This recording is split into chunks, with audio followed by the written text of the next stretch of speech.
आप लोगों को पता है कि मैं नेगेटिविटी को रिमूव करने का काम करता हूँ। मैं हवन करता हूँ जिससे कि लोगों के घर में कोई भी नेगेटिविटी होती है तो वो रिमूव होती है। ठीक है। अब बहुत सारे लोग मेरे पास ऐसे आते हैं जो जिनके घर के अंदर बहुत बड़ा पितृ दोष होता है, और वो लोग कहते हैं कि हमने पितरों की पूजा बिहार के गया में जाकर करवाई थी, उज्जैन जाकर करवाई थी, या फिर नासिक में जाकर हमने पितरों का अर्पण तर्पण करवाया था, लेकिन उसके बाद भी जो उनकी प्रॉब्लम है सोल्यूशन नहीं हुआ। इसके पीछे क्या कारण होता है? क्या इतनी बड़ी बड़ी जगहों की जो वैल्यू है वो खत्म हो चुकी है? क्या जो पूजा पाठ करने वाले पाठी हैं वो कोई ऐसी गलती कर देते हैं जिसकी वजह से वहां पर पूजा करवाकर भी, पैसे देकर भी, दक्षिणा देकर भी, भोज करवा के भी हमारे पितरों को शांति नहीं मिलती? इसके पीछे क्या कारण है? तो मैं इन सब चीजों को रिमूव करता हूं। तो मैं कुछ अपने बेसिक्स आपको बताता हूं कि मुझे क्या पता लगता है। देखिए, सबसे पहली चीज क्या होती है कि दो ही तरह के पितर होते हैं। पहली पितर होंगे जो गति कर गए, जो गति कर गए वो पितरलोक में गए। जो पितरलोक में चले गए, पितरलोक का स्थान कहां पर है?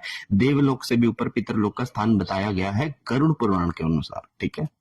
दूसरे वो हमारे पितर हुए जिन्होंने गति नहीं की, जो यहीं पर रह गए। तो जब वो पितर यहीं पर रह गए तो क्या हुआ कि वह यहां पर रहने से उन पितरों की जो स्वरूप था वो प्रेत के अंदर बदलता गया। धीरे धीरे उनकी जो प्रवृत्ति थी, जो एक इंसान की प्रवृत्ति थी, वो प्रेत की प्रवृत्ति में कन्वर्ट होती गई। यहां पर रहने के कारण, गति ना मिलने के कारण उन पितरों की जो गति थी वो प्रेत गति हो गई। ठीक है।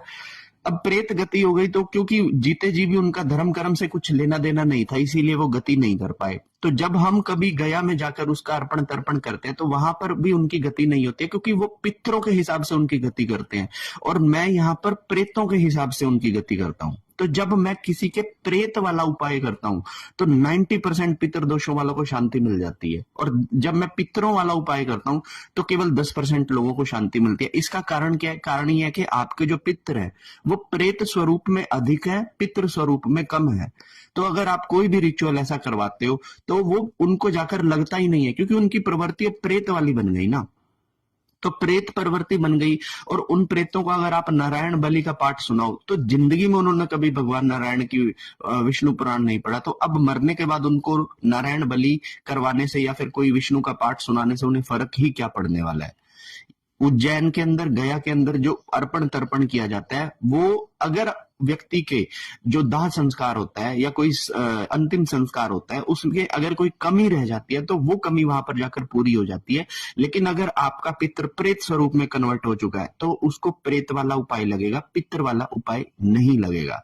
तो आप लोगों का इस बारे में क्या कहना है मुझे कमेंट कर बताइए। हर हर महादेव।